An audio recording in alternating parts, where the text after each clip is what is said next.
for that, as a matter of fact, because I've been preempted by a basketball game. Do you believe that, Mike? A show of this importance and magnitude just got. It is pretty amazing, but I think that's what rules the world these days.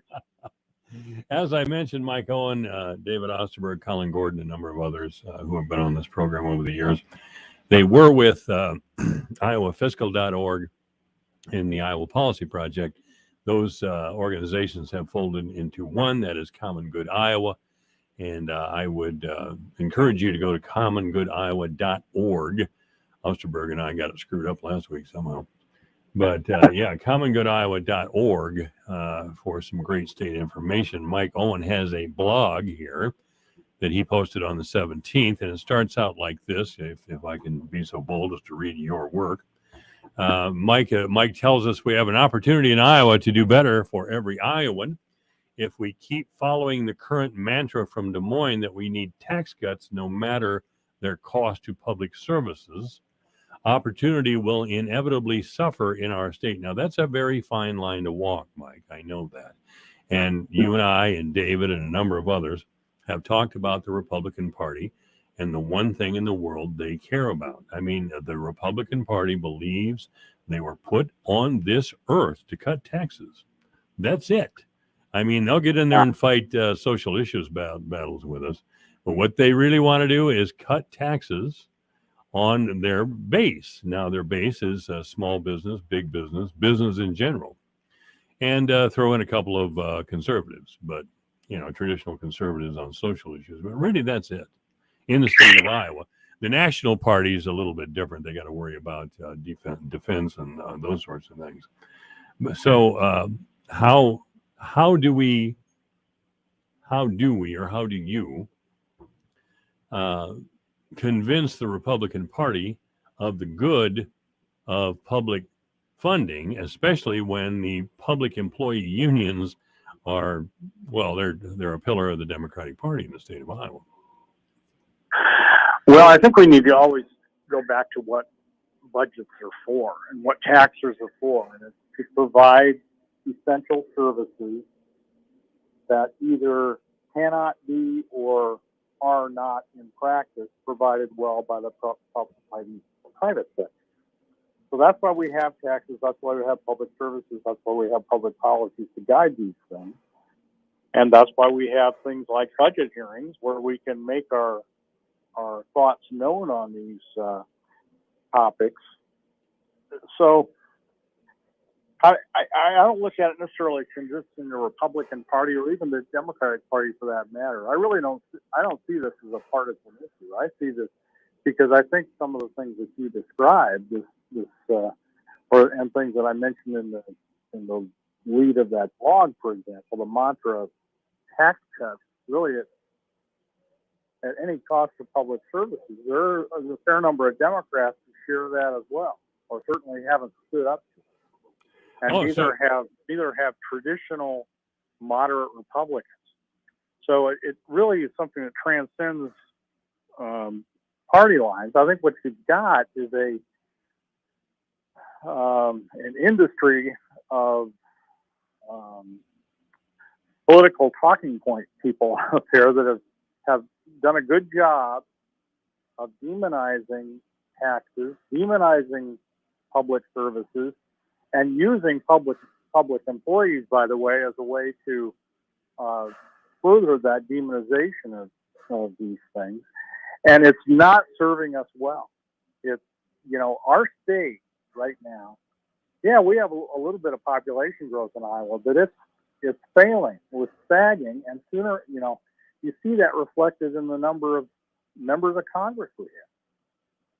It was about 3-4 decades ago, we had 7 members of the House. Now we have 4. We were lucky to keep the 4th after this last census, because the growth in other states is better than ours.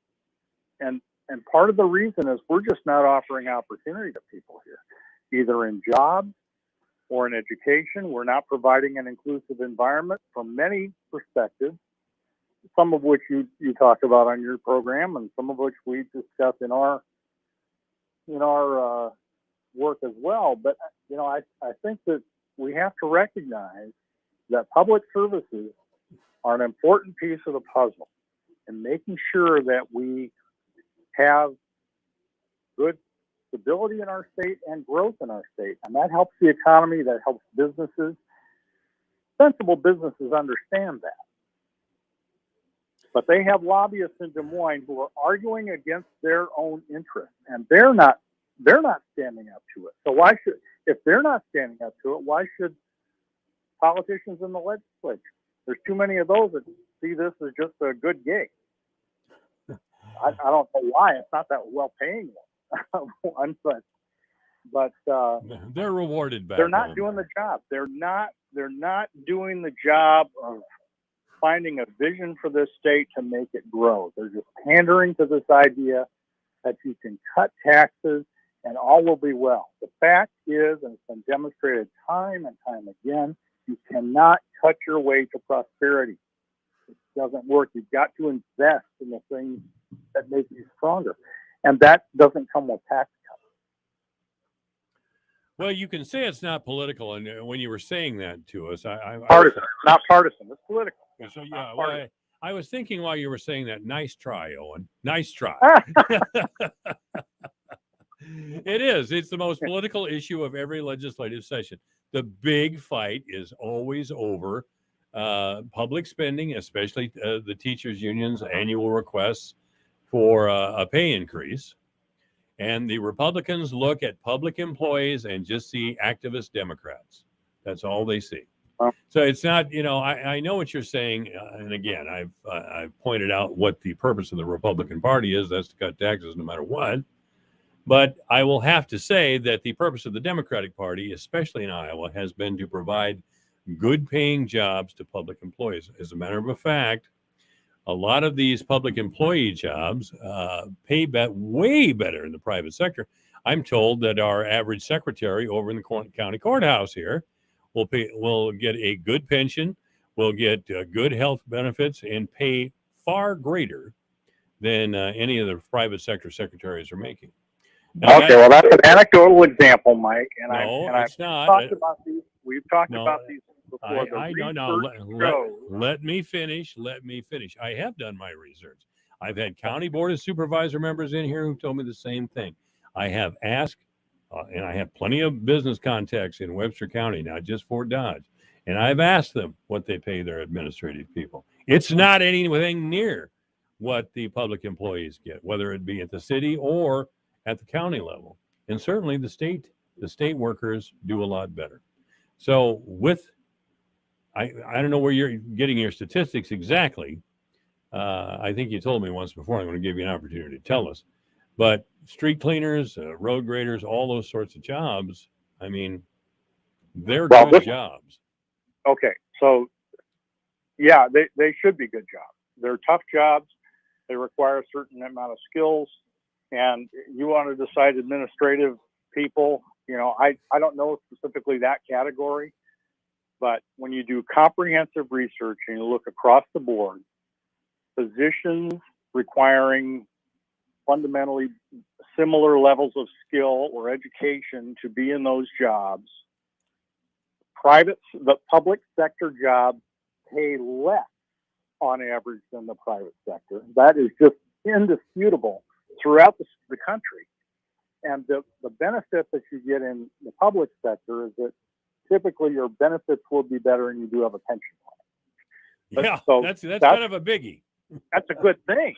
Yes. Mike, this should be the example for the private sector. Instead, what you're talking about is the very kind of thing that people have used to demonize public employees by pitting people against each other. Actually, I'm playing. We need to recognize that those are important jobs. They should be compensated right. Meanwhile, in the private sector, we should also have policies that protect private employees. You want to talk about public sector unions? I see them at the Capitol fighting for employees, regardless of union status, regardless of who their employer is. When I go to the Capitol, that's who I see there fighting for those employees. Public sector unions and other unions, union lobbyists working for all workers. Meanwhile, I see the business lobby out there trying to gut protection for workers. I see a myriad of lobbyists out there fighting things as rudimentary as an increase in the minimum wage. Absolutely. But the union lobby is out there fighting for increases in the minimum wage, which doesn't even help union workers. By the way, they're not people making the minimum wage. So, the focus needs to be on what is the common good. Now, that blog that you cited is basically what I would have said had I had an opportunity to comment during the governor's exceedingly brief and contrived public hearing on budget planning that came last week. It was 1 hour. So you figure out how many people you can fit in 1 hour. It's going to be about 20 or 30 to talk about plans for a $9 billion budget. And surprise, surprise, the big lineup started out with Iowans for tax relief and went on down to all the usual suspects. The Association of Business and Industry, the Iowa Taxpayers Association, all the people who have been trying to gut public services in this state and make for a more unfair tax system that benefits the wealthy. Well, I want to straighten you out on something. I'm not arguing on the Republicans' behalf. I've already identified who the Republican Party is, and they're pretty clear about it, as a matter of fact. But I am playing devil's advocate for you because here's again what I see. I haven't seen the Democratic Party. You're talking about lobbyists on behalf of Democratic causes doing this and doing that for the private sector. I haven't seen any results. The Democratic Party used to talk about getting rid of the right to work law. Not a chance. Haven't seen anything on wage theft, which is prevalent. Employers know that they can stiff their employees on the way out the door or anytime they feel like it for a couple of $100, and there's not a damn thing the employee can do about it. I haven't seen any state laws to that effect. The Democratic Party is working on behalf of public employees. They're fighting tooth and nail for public employees, and all of the things I mentioned, and there are more, I could go on, are not getting done. Are not getting done, Mike. Okay, now I understand you are not advocating on behalf of the Republican Party, nor am I here to advocate on behalf of the Democratic Party. I know. What we come to these things with, to these discussions with, is a perspective based on the issues. And I'm the first one to say I've not seen enough progress on these issues when either side was in control. But what I do see right now is just a real concerted effort to suppress viewpoints and perspectives of people who are not representing the elite, the wealthy.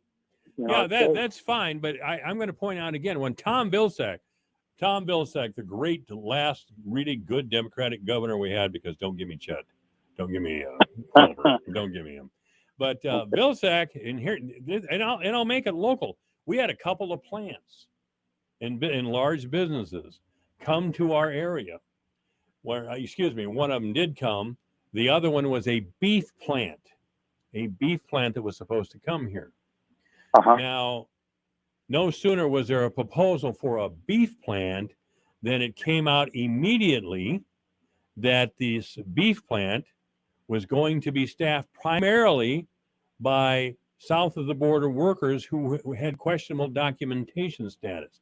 You know who the driving force was behind that? Tom Vilsack. Tom Vilsack, I went to a city council meeting here in Fort Dodge in the early 90s. I mentioned that the average private sector worker wage at that time was $10 an hour.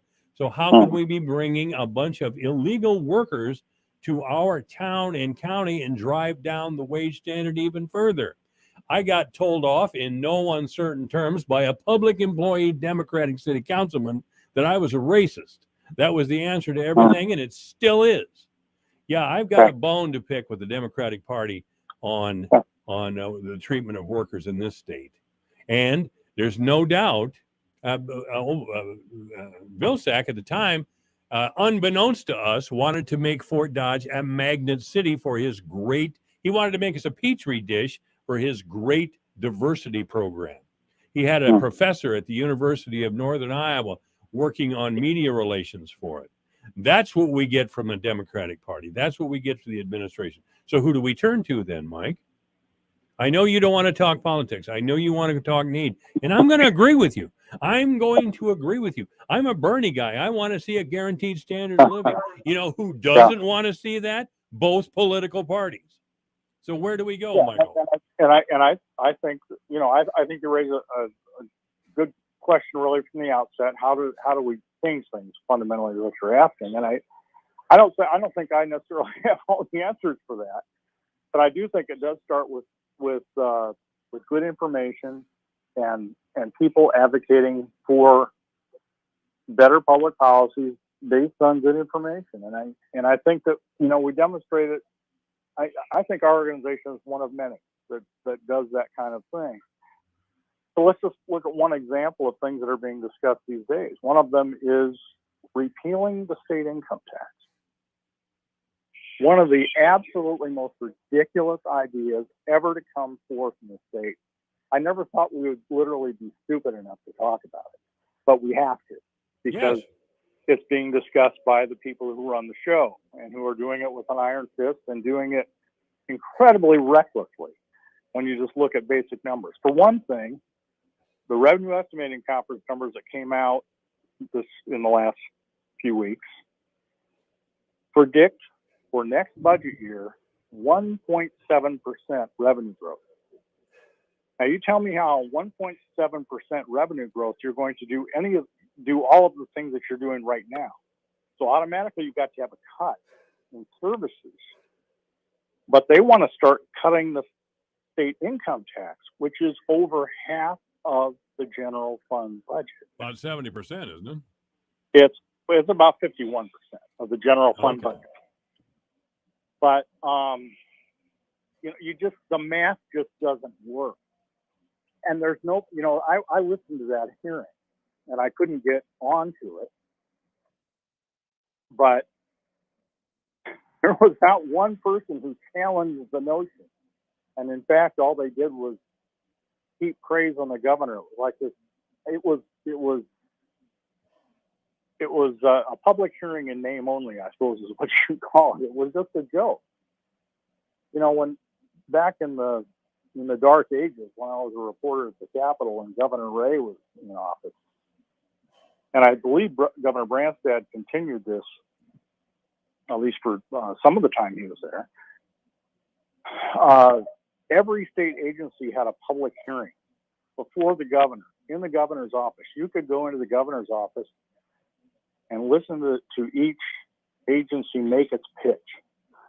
And the governor was there, and the aides that dealt with those issues were there, and there were questions asked, and it was more transparent. We don't get any of that now. Instead, there was this one so-called public hearing, no information provided about what the agencies were asking for, just simply a chance for people to spout off. And again, like I said, it was kind of a right-wing murderer's row that had almost all the talking spots. And it was just absurd. And we didn't get any hard questions about how you're going to pay for cutting the income tax, cutting it any more than it already is, let alone repealing. These are just reckless proposals. They are, as my colleague Peter Fisher said in Iowa Press a couple weeks ago, it's a recipe for disaster. I can't imagine that we are at a place in Iowa where we're even having to have these discussions. I'm gonna respond to you, Mike, as a lot of people do. You say there's a lot of people in Iowa that make between $15 and $20 an hour. Some don't make that, and they really earn it because some of it's pretty hard work. Yes. Now, this person isn't a wealthy person. Maybe they can have a used house, a drafty old house, and a used car. Good for them. However, when they look at their paycheck every week or every 2 weeks, they say they see from state tax and withholding and that sort of thing, about 12% of their check goes there. No, they don't. Now, how much does it then? It's well under that. It's going to be probably more in the neighborhood, if they are even making enough to pay state income tax. It's going to be a lot less. We're talking, I don't have the table in front of me, but it's probably about 2. I mean, the fact is that we have a lot of things in the income tax is actually the only piece of Iowa's tax system that taxes higher income people at a higher rate than it does low income. And on top of that, we have really important credits for low income people, like the earned income tax credit, which benefits working families who are making low or moderate income. So we do have some things on the books to ease it on lower and moderate income people. Where they get hit is on the sales tax. Sure. So what are the things people talk about if they want to cut the income tax and they want to replace at least some of the revenue?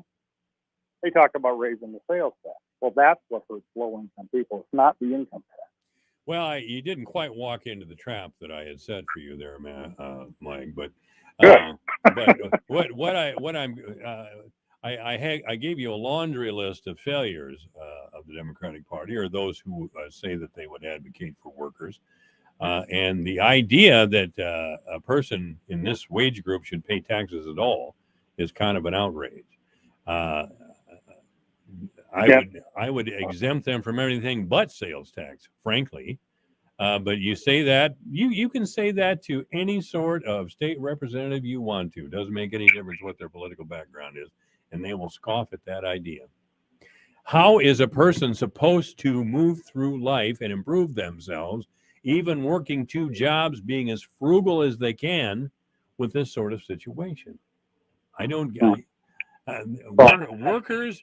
All workers, Mike. I understand what you're saying about public employees, and I appreciate it, and I support any working person.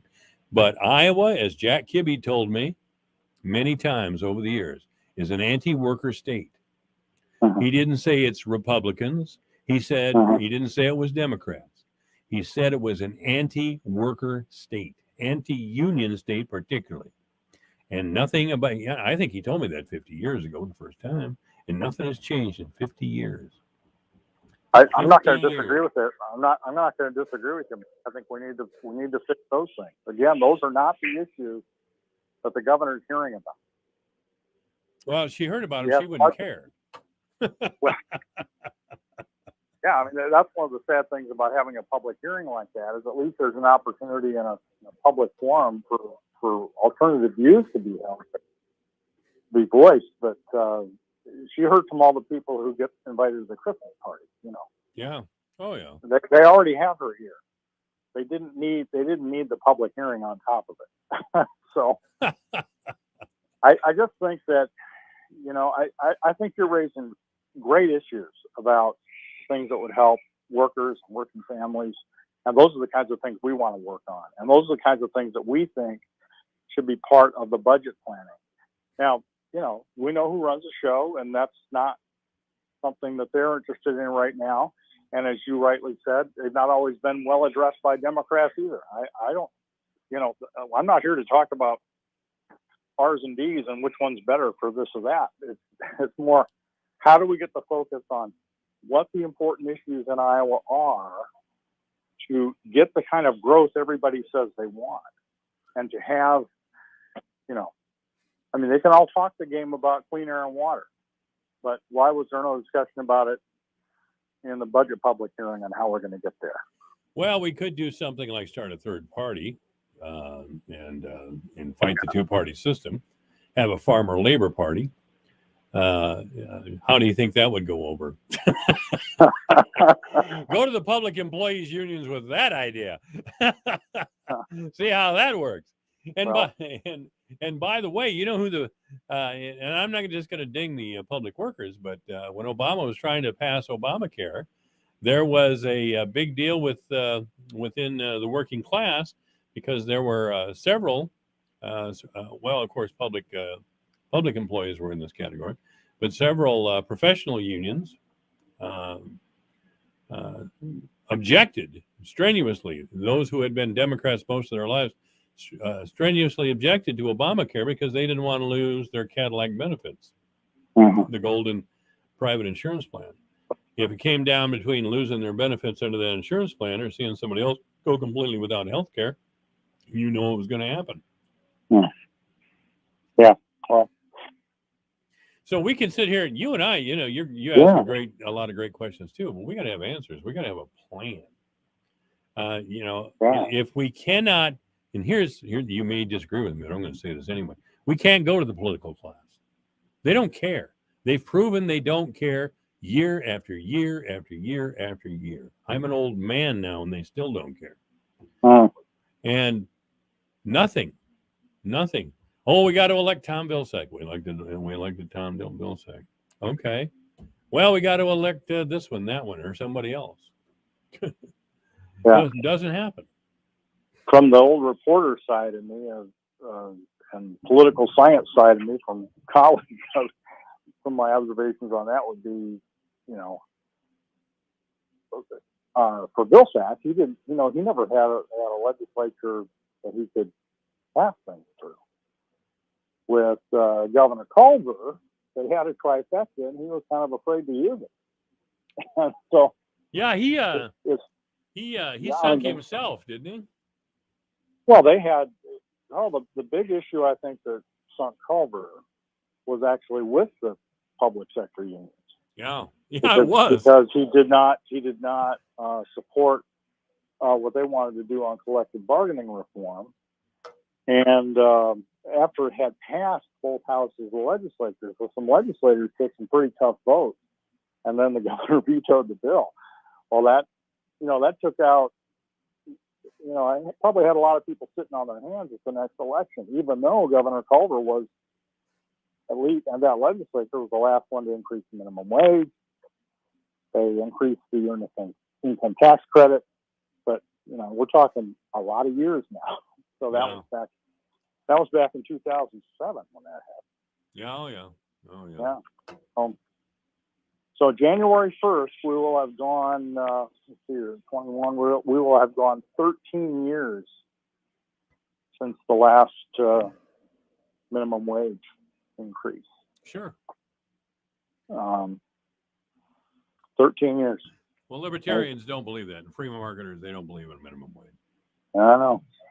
Don't believe in it, of course. Well, and of course, they increasingly make it less relevant by not doing anything. So, because, eventually you do have a lot of people making more than the stated minimum wage, but still not nearly enough to get by. So you don't deal with the real issue, which is raising the minimum wage to a level that is at or near a living wage. You're talking over $15 now. Franklin Roosevelt. I've admired two presidents in my studies. One I lived through, Lyndon Johnson. I admired Lyndon Johnson. I think I'm the only one on earth. But he was a great domestic president. He got into Vietnam, told a bunch of lies that he could have got away with 20 years earlier, but he couldn't in the late 1960s, and it caught up with him, and his presidency was destroyed.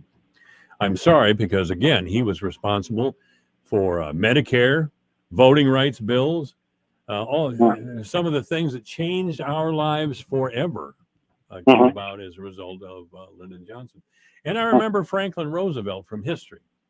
And Roosevelt specifically said, we cannot expose American workers to slave labor wages in other countries. It will ruin our country. But we now have millions and millions of undocumented workers in this country driving down the wage rate. And if it's mentioned or somebody raises their hand and says, well, this is wrong, you're a racist. Just like that councilman called me all those years ago over in the city council. He didn't know me. He didn't know if that was true. But he used it anyway because he knew it would shut down the entire conversation. And that's it's very short-sighted. Yeah, you think it's short-sighted, do you? Yeah. It is. No, it is.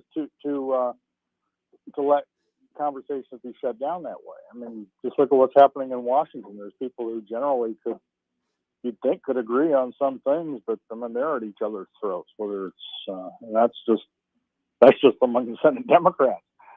Senate Republicans just have to sit back and do nothing. Let the Senate Democrats tear themselves apart. So, well, if I was trying to convince somebody to come my way, I think I'd go on television and call him a liar. And then I'd start beating his brains out every day of the week from different sources all over the place. That'll do it. That'll bring him around. Yeah, I get it. I don't disagree with what you're saying. I will say it kind of goes back to your original question when I think on how we change things, because I think people are in this environment, they don't know what to do because we can't count on, there's so much suspicion about motives on the other side. Some of it may be justified, some of it may not. But because of that, we're not talking, and we get, it's, I don't know. I don't know if there's,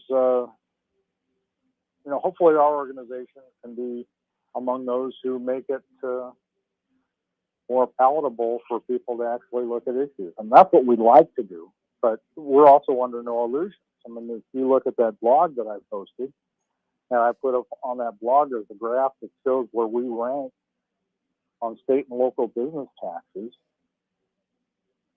That's totally contrary to the notions being peddled by the legislators who come on your program and by the majority in Des Moines and by the governor. There's this silly notion that we're somehow not competitive.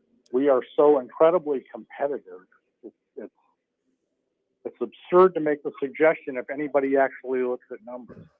That's a graph up that shows research by Ernst and Young. We're not talking about Bernie Sanders here. We're talking about a very conservative business consulting organization which puts out rankings, very careful analysis of what business taxes are, and they do not reflect things like you get from the tax foundation.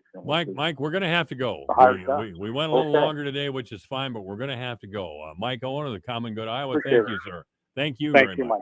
This is AM 1400 KVFD, the voice for Dodge. Michael Devine at AM 1400 KVFD. If you don't listen to him, you suck. Well, I'd have to say that's true. Merry Christmas, by the way. It's 2:43. Fever is a potential sign of COVID or the flu, and the Exergen temporal scanner thermometer has been proven accurate.